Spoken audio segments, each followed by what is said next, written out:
নমস্কার, দেখছেন TV9 বাংলা। আপনাদের সঙ্গে রয়েছি আমি শুভজিৎ।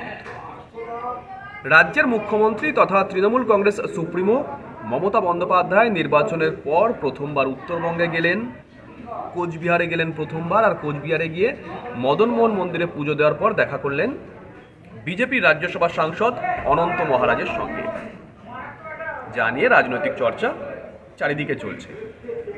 এই অনন্ত মহারাজ কি, যাকে বিজেপি রাজ্যসভায় পাঠাচ্ছে, যার বাড়িতে, মাফ করবেন, যার প্রাসাদে পৌঁছে যাচ্ছেন মমতা বন্দ্যোপাধ্যায়? কে এই অনন্ত মহারাজ? তার পরিচয় কি? তার প্রভাব কতটা? আজকের ভিডিও মূলত এগুলো নিয়েই আলোচনা করব, যা তথ্য পেয়েছি সেই তথ্যের ভিত্তিতে। আপনারা প্রত্যেকেই জানেন, গ্রেটার কোচবিহার মুভমেন্ট বিভিন্ন সময়ে এই আন্দোলন বিভিন্ন রূপে হয়েছে। কখনো কখনো শোনা যায় যে বিরোধী রাজনৈতিক দল তারা আন্দোলনকে বিভিন্ন রকমভাবে সাপোর্ট দিয়েছে, শোনা যায়। 2005 সালে এই আন্দোলন একটা হিংসাত্মক চেহারা নিয়েছিল, নিশ্চয়ই মনে আছে আপনাদের। এক্সাক্ট তারিখটা আমার মনে নেই। 2005-এ এই আন্দোলনে 3 জন পুলিশকর্মী সহ 4 জনের মৃত্যু হয়। এই আন্দোলনকে নেতৃত্ব দেওয়ার অভিযোগে কয়েকদিন পরেই গ্রেপ্তার হন বংশীবদন বর্মন। বংশীবদন বাবু দীর্ঘদিন ধরে গ্রেটার কোচবিহার মুভমেন্টের সঙ্গে যুক্ত আছেন।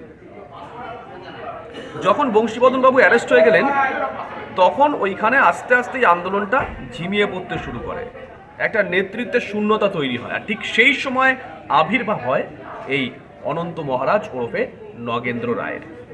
2008-9 ওই সময়টা। তারপর থেকে তিনি এই আন্দোলনের সঙ্গে যুক্ত। তার প্রাসাদ গড়ে ওঠে, যে প্রাসাদের ছবি আমরা দেখিয়েছি। সাদা পোশাক পরিহিত তার নিরাপত্তা রক্ষীদের দেখা যায়, যাকে বলা হয়, দাবি করা হয় নারায়ণী সেনা হিসেবে। এগুলো সব আমরা দেখেছি। অ্যাকচুয়ালি তখন যে শূন্যতা তৈরি হয়েছিল, তখন সেই শূন্যতা ধরার জন্যই এই নগেন্দ্র রায় ওরফে অনন্ত মহারাজের আবির্ভাব, এবং তিনি সেটা সফলতার সঙ্গেই করেছেন বলে অনেকে মনে করেন। গত বছর যখন বিজেপি তাকে পাঠাচ্ছে রাজ্যসভায়, ঠিক আগে আগে কোচবিহারের প্রাক্তন সাংসদ তৃণমূল কংগ্রেস নেতা পার্থপ্রতিম রায় সোশ্যাল মিডিয়া একটা পোস্ট করেছিলেন। কিছু ডকুমেন্টস তিনি আপলোড করেছিলেন। দাবি করা হয়েছিল অনন্ত মহারাজের আসল নাম নগেন্দ্র রায়, তার বাড়ি অসমে। কান পাতলে এটাও শোনা যায় যে অনন্ত মহারাজ নাকি অসমে একটা রিফাইনারিতে একটা সময় চাকরি করতেন। আচ্ছা, অনন্ত মহারাজ নাকি নগেন্দ্র রায়, নাকি অন্য কিছু, নাকি অন্য কিছুটা আমরা বলছি না। সেই সময় আর কি, যখন একটু বিজেপি ঘেঁষা অনন্ত মহারাজ, সেই সময় জগদীশ বসুনিয়া, যিনি আজকের দিনে দাঁড়িয়ে কোচবিহারের সাংসদ, তিনি দাবি করেছিলেন নগেন্দ্র রায় অনন্ত মহারাজের আসল নাম নয়, তার আসল নাম উপেন্দ্র রায়। নগেন্দ্র রায় আসল নাম নয়, আসল নাম উপেন্দ্র রায়। নগেন্দ্র রায় ছিল এই অনন্ত মহারাজের বন্ধু। বন্ধু মারা যাওয়ার পর তার ওই মাধ্যমিক পাস সার্টিফিকেটটা বা কোনো একটা এডুকেশনাল সার্টিফিকেট, সেটা কাজে লাগিয়েছিল উপেন্দ্র। সেখান থেকেই উপেন্দ্র নগেন্দ্র হয়েছে। গুরুতর অভিযোগ করেছিলেন সেই সময়, যদিও অভিযোগ নস্যাৎ করা হয়েছে। যাই হোক, মূল বিষয়ে আসি। নাম যাই হোক না কেন, এই অনন্ত মহারাজ কি রাজ পরিবারের কেউ? এখনো পর্যন্ত তথ্য দিয়ে বা ইতিহাস ঘেঁটে সেই রকম জোরালো দাবি কেউ করেননি। তাহলে এই অনন্ত মহারাজের কতটা প্রভাব রয়েছে, কতটা প্রতিপত্তি রয়েছে? কেন রাজনৈতিক দলের নেতারা, কখনো বিজেপি কখনো তৃণমূল, তাকে বিভিন্ন বার্তা দিয়ে থাকে? আসলে পুরোটাই না ওই ভোট কেন্দ্রিক, রাজবংশী ভোট কেন্দ্রিক। 2011 সালে যখন পরিবর্তনের সরকার ক্ষমতায় আসে, 2011 ডিসেম্বরে বংশীবদন বর্মন তিনি জেল থেকে ছাড়া পান। তিনি আবারও ফিরে এসে তার যে আন্দোলন ছিল, সেই আন্দোলনের ধারা বজায় রাখতে শুরু করেন। তার সঙ্গে স্থানীয় তৃণমূল কংগ্রেস নেতৃত্বের সম্পর্ক মোটামুটি ভালো, যেটুকু শোনা যায়। বংশীবদন বর্মনকে রাজবংশী ভাষা একাডেমির চেয়ারম্যান করা হয়। কিন্তু এই অনন্ত মহারাজ ওরফে নগেন্দ্র রায়ের সঙ্গে স্থানীয় তৃণমূল কংগ্রেস নেতৃত্বের খুব একটা ভালো সম্পর্ক এমন উদাহরণ পাওয়া যায় না। বরং মমতা বন্দ্যোপাধ্যায় অরূপ বিশ্বাসরা গেছিলেন, সেখানে কিন্তু বড় মাপের পরিচিত মুখ স্থানীয় কোনো তৃণমূল কংগ্রেস নেতৃত্বকে আমরা দেখিনি। আর দুজন নেতৃত্ব, তাদের কি বক্তব্য ছিল সেটা তো শুরুতেই ভিডিওতে বললাম।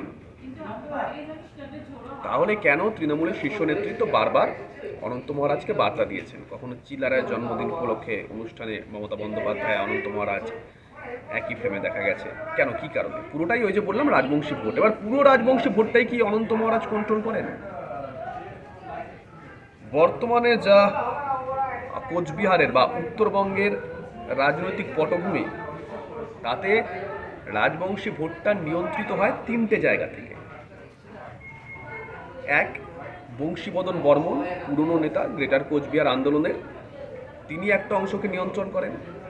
আরেকটা অংশের ওপর নিয়ন্ত্রণ রয়েছে অনন্ত মহারাজের। আরেকটা অংশে নিয়ন্ত্রণ রয়েছে কয়েকজন মাঝারি মাপের নেতার, বড় কেউ না। মজার বিষয় হচ্ছে, অনন্ত মহারাজ যে জায়গাটাকে নিয়ন্ত্রণ করেন বা যে জায়গায় তার প্রভাব প্রতিপত্তি, এই নির্বাচনী ফলাফল বিশ্লেষণ করতে গিয়ে দেখা গেছে 24-এর ভোটেও সেখানে এগিয়ে বিজেপি। অথচ অনন্ত মহারাজকে কিন্তু আমরা বিজেপির হয়ে প্রচার করতে সেভাবে দেখিনি।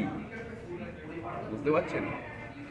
অনন্ত মহারাজের যারা পারিষদ আছেন, এমনটাও শোনা যায় যে সেই পারিষদদের অনেকেই তারা বিজেপি বা বিজেপির শাখা সংগঠনের সঙ্গে যুক্ত আছে। বিজেপি অনন্ত মহারাজকে রাজ্যসভায় পাঠিয়ে খুব একটা লাভ করতে পেরেছে বলে আপাত দৃষ্টিতে মনে হয় না। তাই বোধহয় বিজেপিও বুঝতে পেরে গেছে যে একে পাঠানো যা না পাঠানো তা, হয়তো যারা চর্চা করেন তারা সে কথাই বলছেন। তাই হয়তো বিজেপি আর আলাদা করে ইন্টারেস্ট দেখাচ্ছে না। দেখা যাক আগামীতে কি হয়, চর্চা তো চলতেই থাকবে। ভালো থাকবেন প্রত্যেকে।